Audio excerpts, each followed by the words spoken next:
Buenos días, ¿cómo están todos? Estamos otra vez aquí en la tercera sesión de nuestra clase de Teología del Cuerpo y los invito a hacer una oración en el nombre del Padre, del Hijo y del Espíritu Santo. Amén. Señor, nos ponemos en tus manos, estamos aquí para conocer tu palabra, para conocer qué plan tienes para nosotros. Ayúdanos a abrir nuestro corazón, nuestra mente, para poder realmente hacer vida todo esto que vamos a escuchar hoy. Bueno, pues la clase pasada hablábamos un poco sobre la vida de Juan Pablo II, sobre todo este acompañamiento a los matrimonios, sobre todo vimos la Humanae Vitae, vimos todo lo que surgió a partir de la encíclica, estas comisiones que estaban en contra y a favor de la píldora anticonceptiva, lo que hizo Karol Wojtyła, en ese entonces cardenal. Entonces, bueno, pues fue un itinerario interesante, ¿no? Y hoy vamos a ver cómo Juan Pablo II, en la Teología del Cuerpo, toma la escritura, la palabra de Dios, y toda la enseñanza del magisterio de la Iglesia, y hagan de cuenta que lo ordena, lo hace accesible para que todos tengamos una misma visión, para que tengamos la antropología adecuada de la que hemos hablado. Y les voy a compartir pantalla para que podamos ver la foto de nuestro querido Papa. Y con esa sonrisa franca, con esa esperanza en el ser humano, así él escribió toda la teología del cuerpo para darnos un mensaje hoy a cada uno de nosotros. Y bueno, quiero empezar con un esquema que nos habla justo de la teología del cuerpo. Con este esquema podemos ver como la visión general, ¿no? De qué se trata la teología del cuerpo. Juan Pablo II nos invita a recorrer un camino, y ese camino nos ayuda a responder preguntas esenciales que tenemos en el corazón. Entonces, la teología del cuerpo se divide en dos partes. La primera parte está en verde y la segunda parte en naranja. Y la parte verde es quién eres, o sea, es para que descubramos qué significa ser persona, para que realmente apele a nuestro corazón y nos ayude a descubrir quiénes somos. Y medita las palabras de Cristo, que tienen un significado clave y que nos llevan a descubrir quiénes somos. O sea, nos ofrece una antropología adecuada, que es ver al ser humano de manera integral. Y esta primera parte la divide en hombre originario, que es la parte verde claro que está hasta arriba, hombre histórico y hombre escatológico. El hombre originario es el hombre del principio, antes del pecado original. Lo vemos en el recuadro de hasta arriba a la derecha, ¿no? Y el Papa nos invita a meditar la escritura en Mateo 19 y nos refiere a ese principio basado en la discusión de Jesús con los fariseos sobre el plan de Dios para el matrimonio al principio. Y nos invita a preguntarnos quién soy, y a partir de esas preguntas surgen otras, ¿no? ¿De dónde vengo? ¿Cuál es mi origen? ¿Cuál es el plan de Dios para ese principio? ¿Cuál era el plan de Dios? ¿Cómo era la relación de Adán y Eva con Dios en el paraíso? ¿Cómo eran antes del pecado original? ¿Cómo vivían en unidad con Dios, pero también con ellos mismos, entre ellos y con la naturaleza? Entonces, ver este principio nos da muchísima luz para entender nuestra identidad, para entender que somos hijos amados del Padre. Después viene el hombre histórico, después del pecado. Aquí hay una franja negra que dice pecado. Entonces el hombre histórico es lo que somos hoy después del pecado. Pero sobre todo, el pecado no nos define, sino que somos hombres redimidos por Cristo. Y en esta parte el Papa nos invita a meditar Mateo 5, versículo 27 al 29, donde Jesús en el Sermón de la Montaña habla del adulterio cometido en el corazón. ¿Qué es esto? Vamos a descubrir qué es esto del adulterio cometido en el corazón. Y justo aquí Cristo apela al corazón del hombre para que reflexionemos quién soy, cuál es mi historia, cuáles han sido esas heridas, qué consecuencias trajo el pecado original, cómo el pecado ha impactado mi historia y qué relación tengo con Jesús. Jesús que nos redime, ¿no? Que el pecado, que rompe con el pecado, que nos transforma, que nos hace hombres nuevos. Y Él apela a mi corazón para que me abra el amor, para que me abra la gracia. Como dice la Escritura, ¿no? Estoy a la puerta y llamo. Él quiere que abramos la puerta, pero nos pregunta, ¿estás dispuesto a que yo entre en tu vida? En esta parte de la teología del cuerpo hablamos de la redención, de la gracia, de hacernos hombres nuevos, de la luz para vivir de acuerdo a este plan del principio que nos da Cristo. Y esta vida tiene sentido si nos acogemos la gracia para aprender a amar, para aprender a imitar la ternura, la mirada, la misericordia y el amor de Cristo. Bueno, y en la tercera parte, después de esta palabra muerte, habla del hombre escatológico. Y el Papa nos invita a meditar la palabra en Mateo 22, versículos del 23 al 33, donde Cristo habla con los saduceos y les dice que en la resurrección los hombres y las mujeres no se casarán. Y en esta parte vemos al hombre en el cielo, el hombre escatológico. Y nos hace responder estas preguntas, ¿no? Trascendentales. ¿Hacia dónde voy? ¿Cuál es mi destino último?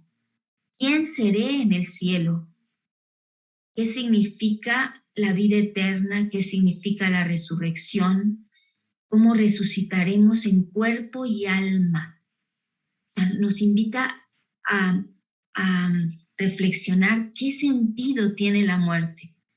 La muerte rompe la unión del cuerpo y el alma, pero ese no era el plan de Dios. O sea, hemos sido creados para amar y ser amados eternamente, con nuestra alma y con nuestro cuerpo en unidad.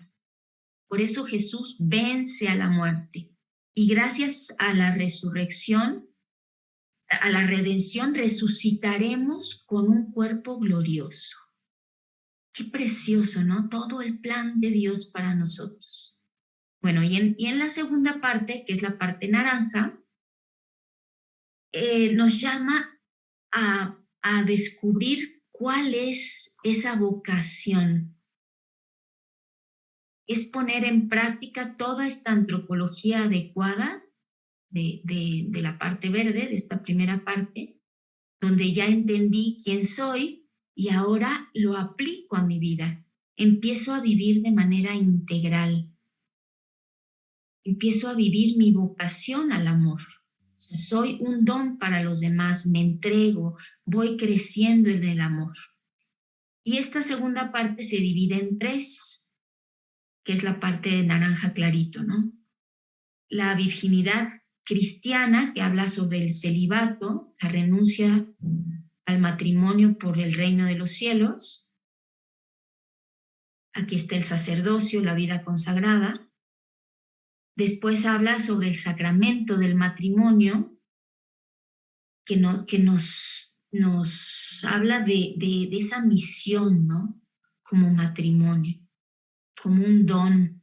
Nos habla de la gracia y cómo los esposos somos un signo que hace visible el amor divino. Y por último nos habla de el amor y la fecundidad. Es esa reflexión sobre la ética sexual cristiana desde la visión total de la persona, otra vez desde esa antropología adecuada. O sea, toda nuestra sexualidad, toda el comprender el verdadero lenguaje del amor sexual. Y explica la encíclica Humane Vitae. Entonces, bueno, con este esquema es muy importante porque nos damos cuenta de qué quiso Juan Pablo II decirnos a través de la teología del cuerpo. Bueno, ¿y por qué necesitamos esta antropología adecuada? ¿No les ha pasado que aún en su familia, donde hemos sido formados y educados de la misma manera, empiezan a surgir distintas posturas en cuanto a la anticoncepción, en cuanto pues a la vida espiritual, en cuanto a realmente cómo somos católicos, ¿no? Y nos podemos dar cuenta que para muchos jóvenes la cultura de la muerte ha ido permeando, ¿no? O sea, para muchos jóvenes el aborto ya se ve como algo natural, la palabra castidad ya no tiene ningún significado. Podemos ver cómo en nuestra sociedad se ha ido rompiendo esto, ¿no? O sea, la cultura de la muerte, ¿cuántos países ya con el aborto siendo ley? Entonces, este pensamiento antivida se ha ido instalando y vemos cómo la ideología ha ido destruyendo a la persona y no nos permite encontrar el verdadero significado, no nos permite respondernos estas preguntas trascendentales. Vemos cómo el matrimonio está siendo cada vez más atacado, cada vez vemos porcentajes más altos de divorcios, de que los jóvenes no quieren casarse, no quieren tener hijos, que ponen como prioridad el desarrollo profesional, piensan que un hijo pone en peligro la ecología, pone en peligro el mundo y ya no quieren que haya más seres humanos. Y esto es una tragedia, ¿se dan cuenta? O sea, es una tragedia que está trayendo muchísimo sufrimiento, que no nos lleva a la felicidad, que no nos lleva a realmente descubrir el sentido de nuestra vida y nos va desintegrando. Esta es una crisis antropológica muy profunda que no nos permite reconocernos ni descubrir nuestra vocación al amor. Es como en esta imagen, ¿no? Estamos ciegos, o sea, tenemos vendas en los ojos que no nos permiten ver que estamos llamados a la entrega y a ser fecundos. Y toda esta crisis antropológica viene de heridas profundas en el amor y de una falta de formación.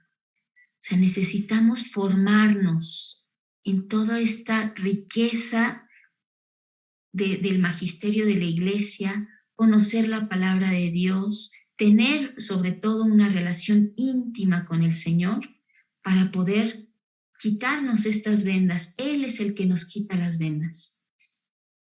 Y tenemos que darnos cuenta de que somos dignos de ser amados, que hemos sido redimidos. Y Jesús vino precisamente a sanar todas estas heridas. Y nos hace capaces de poder entregar el amor si nos descubrimos hijos, si descubrimos que Dios nos ama tanto que fue capaz de entregar a su único hijo para que se entregara hasta la última gota de sangre. ¿Para qué? Para darnos vida. Y lo hace por amor a nosotros. Dice la Escritura, nadie tiene más amor que el que da la vida por sus amigos. Y Él ha dado su vida para que rompamos estas cadenas de pecado y descubramos quién es Él y quiénes somos nosotros para Él. Recuperan la mirada que tenemos sobre nosotros.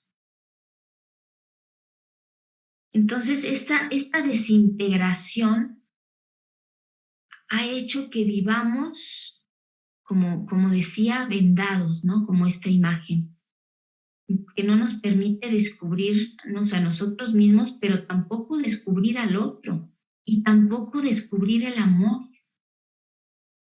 Y esta desintegración hace que vivamos en tensión, ¿no? En tensión entre todo esto que anhela nuestro corazón,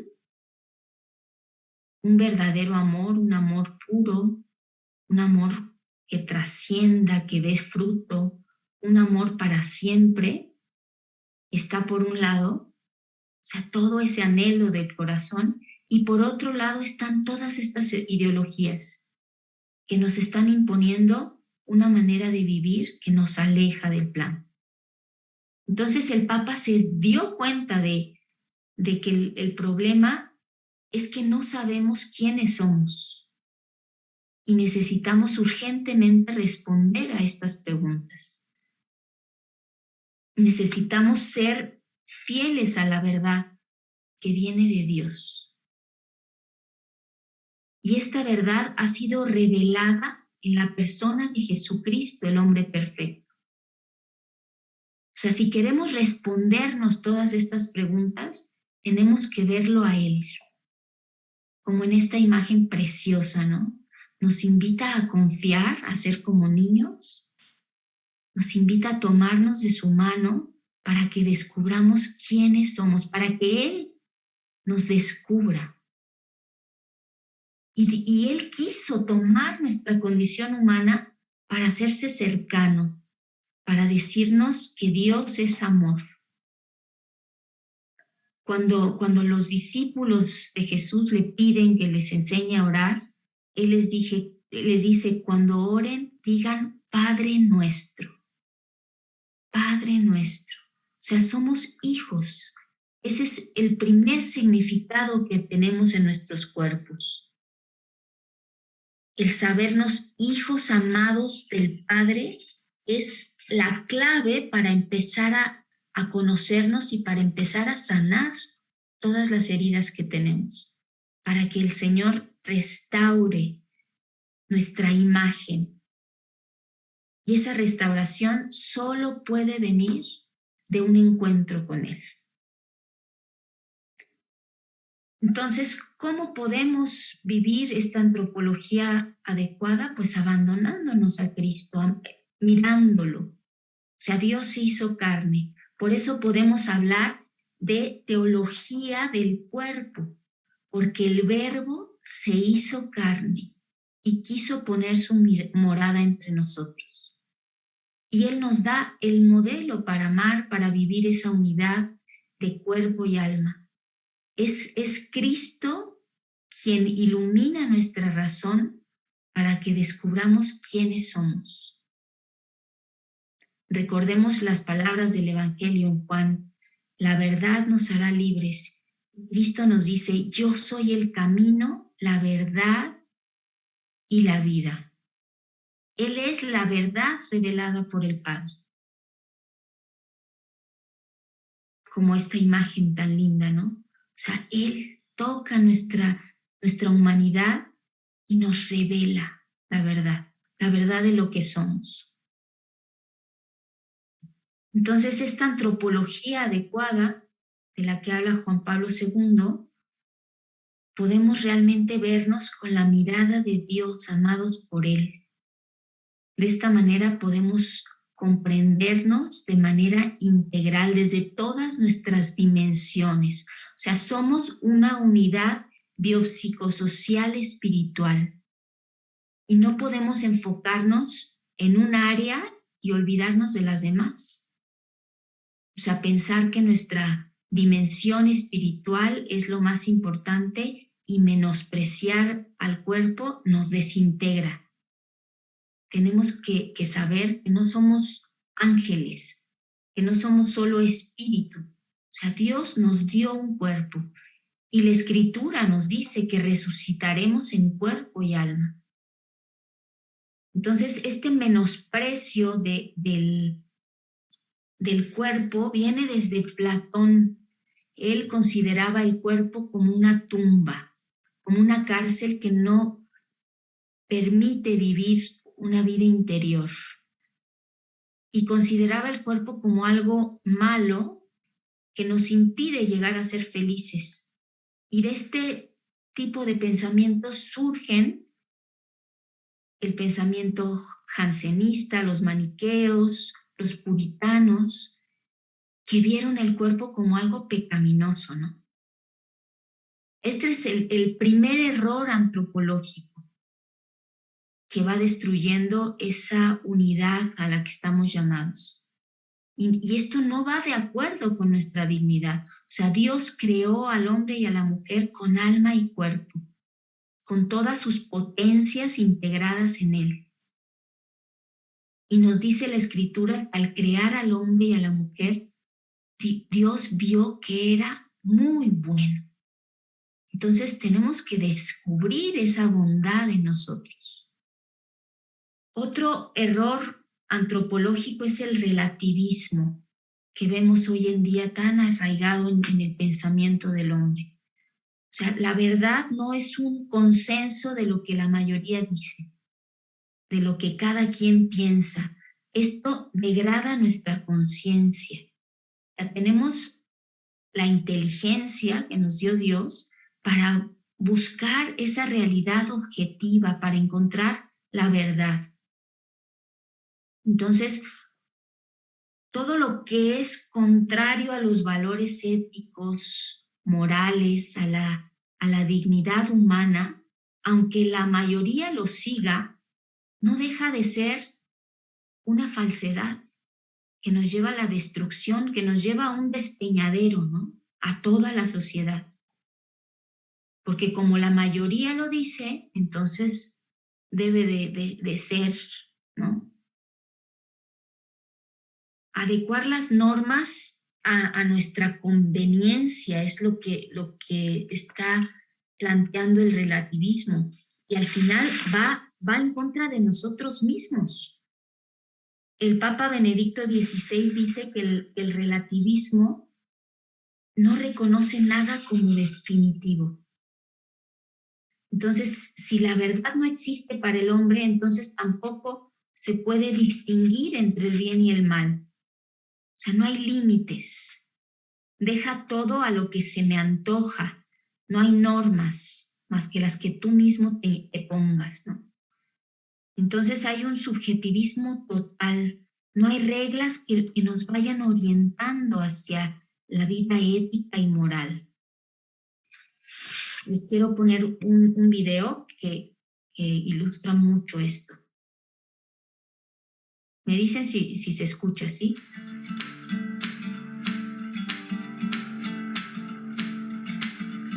There's been a lot of talk about identity lately, but how far does it go?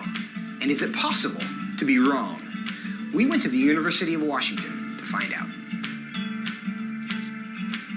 Are you aware of the debate happening in Washington State around the ability to access bathrooms, locker rooms, spas based on gender identity and gender expression? I think people should be able to have access to the facility. I think bathrooms could and potentially should be gender neutral because there doesn't need to be a classification for differences. I think people definitely should have the ability to go into whichever locker room they want.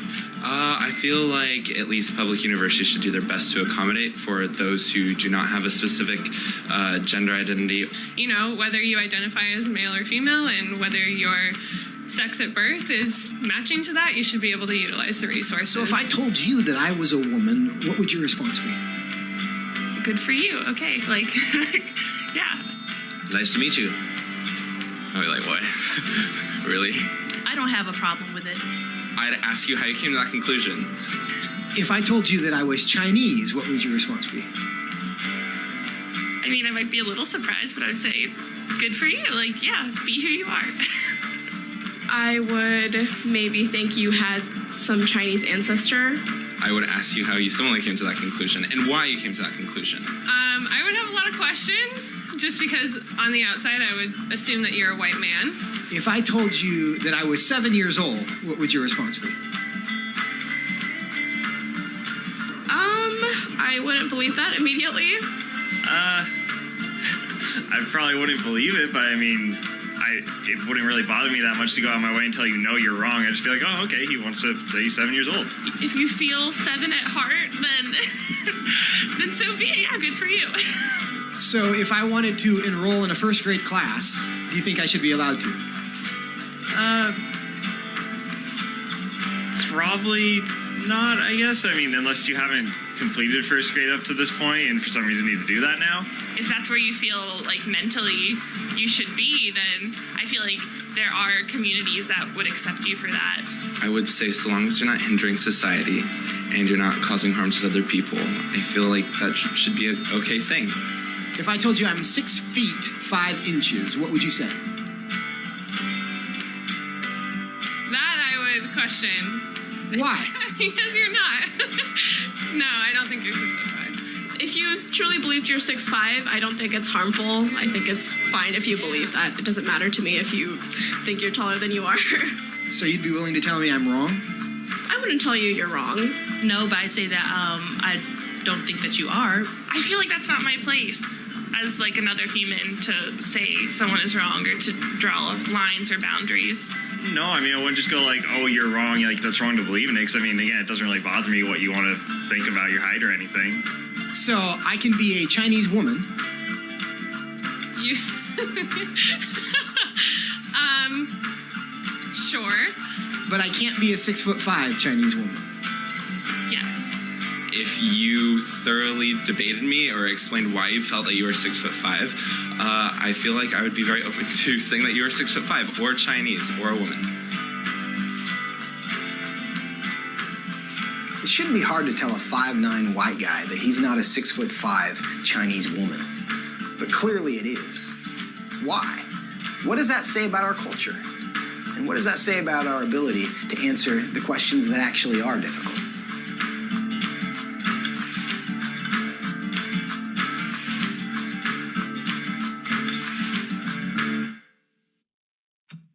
Qué fuerte video, ¿verdad? O sea, qué difícil para los jóvenes está siendo reconocer lo evidente, la verdad. O sea, imagínense que, bueno, yo estuve en las elecciones de observadora y había un letrero, ¿no? Que decía que no podíamos discriminar, y por supuesto que no podemos discriminar. Pero imagínense que llega alguien con una credencial de elector, con un nombre que no corresponde a su sexo, con una foto que no corresponde a cómo viene maquillado, vestido y demás, que se autopercibe como una persona de 1,80 y mide 1,65, que, o sea, se dan cuenta como si no estamos anclados en la realidad, no podemos vivir en la verdad. O sea, es muy fuerte el video. Los invito a que se los muestren a sus familiares, ¿no? Porque, como decíamos la clase pasada, la realidad es intolerante. Y la invitación es a integrar todas nuestras dimensiones y vivir conforme a la verdad y trabajar en esa integración que nos lleva a la aceptación de lo que soy y a ser felices.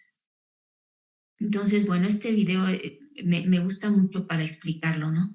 Y vemos que los principales educadores de las últimas generaciones es la ideología de género. O sea, son el Internet, la televisión, Netflix, que poco a poco nos han ido programando nuestro cerebro y nuestro corazón con una visión totalmente distorsionada del hombre y de la mujer y del amor. Y la consecuencia ya la estamos viviendo, ¿no? Mucho sufrimiento, familias rotas, niños tristes, aborto, infidelidad, falta de sentido de vida, desintegración del ser humano, búsqueda de quién soy de todas las formas posibles, ¿no? Y nosotros seguimos recibiendo toda esta carga ideológica y estamos como sapos en la olla. Esta fabulita o este cuentito me gusta mucho. ¿Saben qué necesita una cocinera para poder cocinar un sapo? O sea, si tú pones al sapo en agua hirviendo, inmediatamente salta de la olla. Pero si lo pones en agua tibia y poco a poco vas subiendo la temperatura, el sapo se va a ir adecuando a la temperatura del agua hasta que termina cocinado. Así nosotros nos han ido subiendo la temperatura, nos han ido subiendo el tono en los programas de televisión, han ido bajando la clasificación para que los niños cada vez estén más expuestos.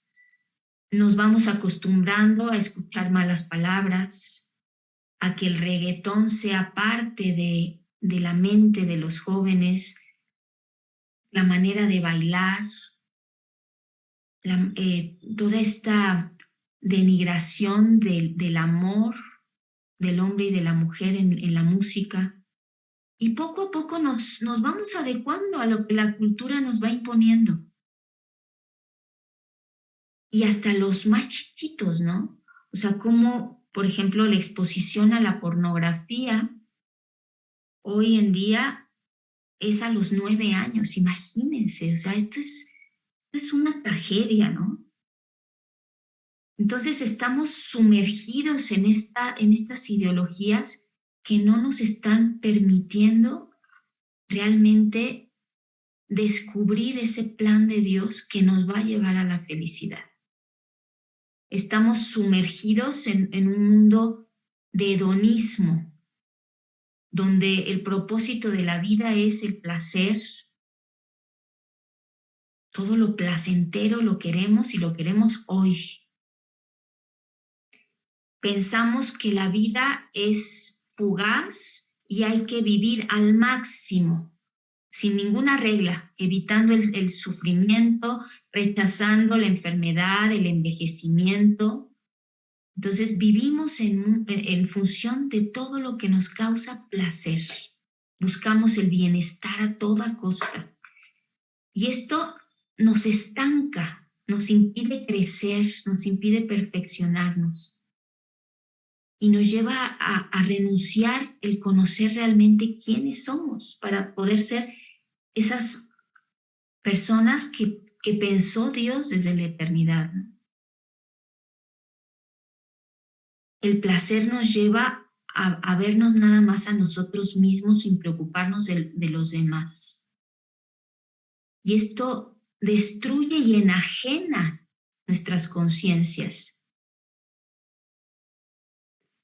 Y vemos cómo en la historia nos hemos ido de un extremo al otro, del puritanismo nos hemos ido a dar culto al cuerpo, a olvidar toda esa parte espiritual y solo estar atentos a la parte exterior, ¿no?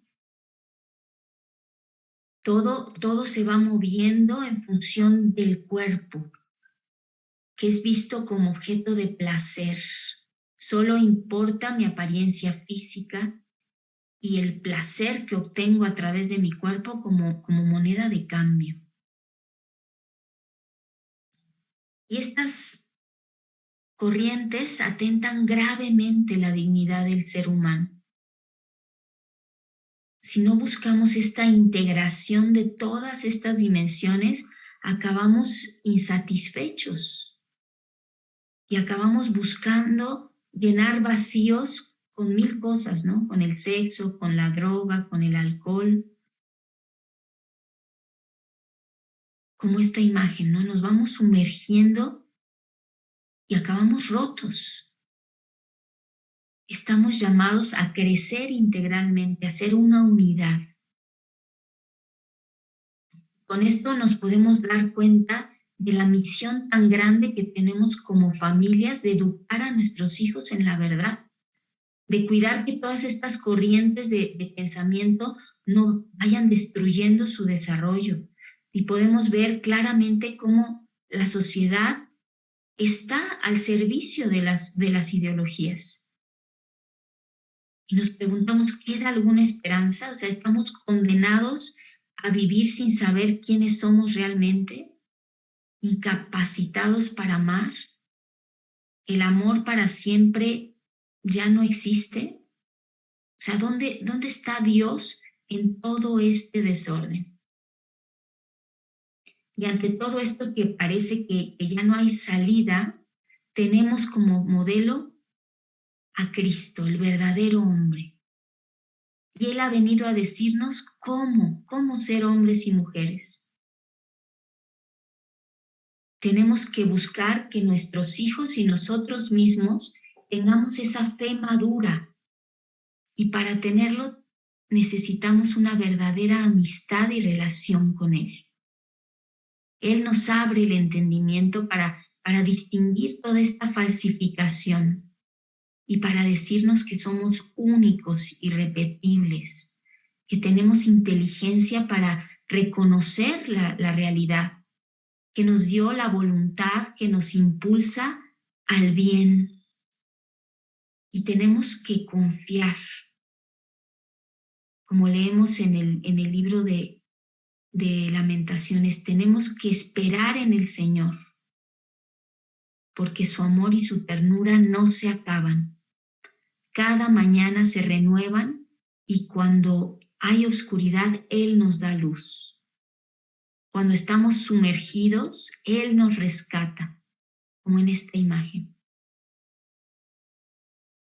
Entonces los invito a que piensen qué pensamientos relativistas han ido instalándose en ustedes o en sus familias. Hagan una lista, ¿no?, de todas las cosas que hemos empezado a ver normales y que pueden estar destruyendo esa integralidad como hombres y mujeres. Piensen qué educación recibieron y si de alguna manera se menospreció el cuerpo, se vio como algo malo, algo que estorba para poder vivir una vida espiritual. Piensen cómo ha ido impactando la ideología de género en nuestro pensamiento y cuestionémonos, ¿no?, realmente si esto nos está llevando al bien o nos está destruyendo. Pues muchísimas gracias y nos vemos en la próxima sesión. Que Dios los bendiga.